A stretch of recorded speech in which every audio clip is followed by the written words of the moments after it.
Assalamualaikum warahmatullahi wabarakatuh. Saya Janatul Husna, NPM 3062056196. Di sini saya akan menjelaskan tentang mengapa Pancasila merupakan sistem filsafat. Pancasila sebagai sistem filsafat merupakan bahan renungan yang menggugah kesadaran para pendiri negara termasuk Soekarno ketika menggagas ide filosofis Groundslag. Teori, konsep, dan urgensi Pancasila sebagai sistem filsafat. 1. Konsep Pancasila sebagai sistem filsafat. A.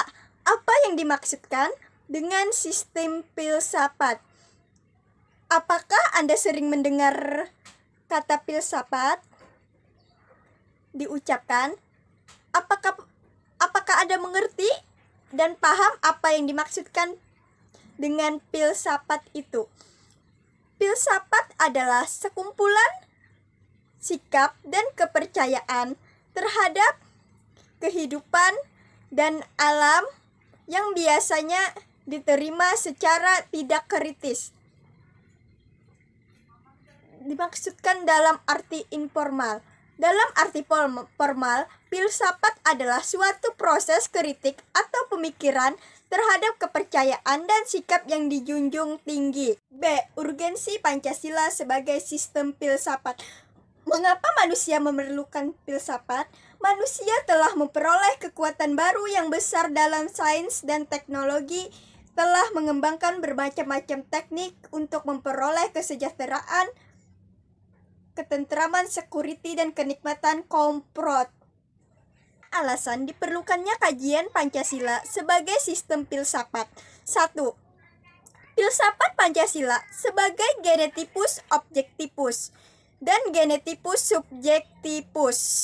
Pancasila sebagai genetipus objektivus, landasan filosofinya berdasarkan sistem-sistem dan cabang-cabang filsafat yang berkembang di Barat. 2. Landasan ontologis filsafat Pancasila. Pancasila sebagai genetipus subjektivus memerlukan landasan pijak filosofis yang kuat mencakup 3 dimensi, yaitu landasan ontologis, landasan epistemologis, dan landasan aksiologis. 3. Landasan epistemologis filsafat Pancasila epistemologis adalah sebagai filsafat pengetahuan yang membahas tentang sifat dasar pengetahuan, kemungkinan, lingkup, dan dasar umum pengetahuan. 4. Landasan aksiologis Pancasila. Diketahui bahwasanya istilah aksiologis terkait dengan masalah nilai oleh sumber historis, sosiologis, politis tentang Pancasila sebagai sistem filsafat. 1. Sumber historis Pancasila sebagai sistem filsafat. A. Sila ketuhanan yang Maha Esa. B. Sila kemanusiaan yang adil dan beradab. C. Sila persatuan Indonesia. D. Sila kerakyatan yang dipimpin oleh hikmat permusyawaratan atau perwakilan. Sila kemanusiaan yang adil dan beradab. 2. Sumber sosiologis Pancasila sebagai sistem filsafat. Sumber sosiologis Pancasila sebagai sistem filsafat dapat diklasifikasikan ke dalam 2 kelompok. Kelompok pertama, masyarakat awam yang memahami Pancasila sebagai sistem filsafat yang sudah dikenal masyarakat Indonesia. Kelompok kedua,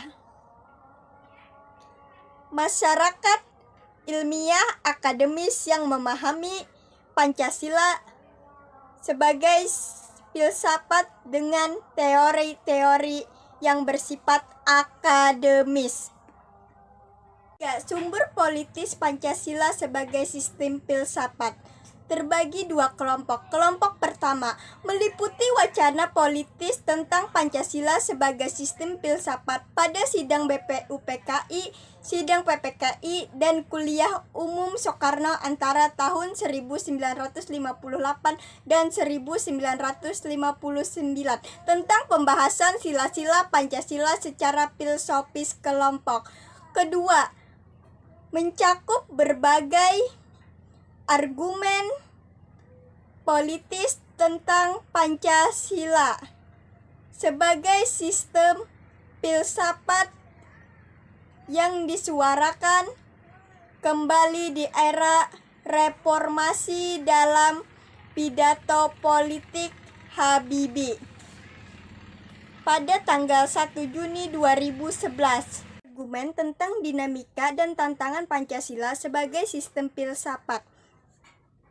1. Dinamika Pancasila sebagai sistem filsafat.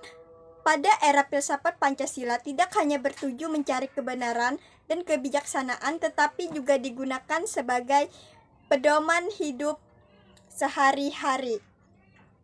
Pada era reformasi, Pancasila sebagai sistem filsafat kurang terdengar resonansi. Tantangan Pancasila sebagai sistem filsafat.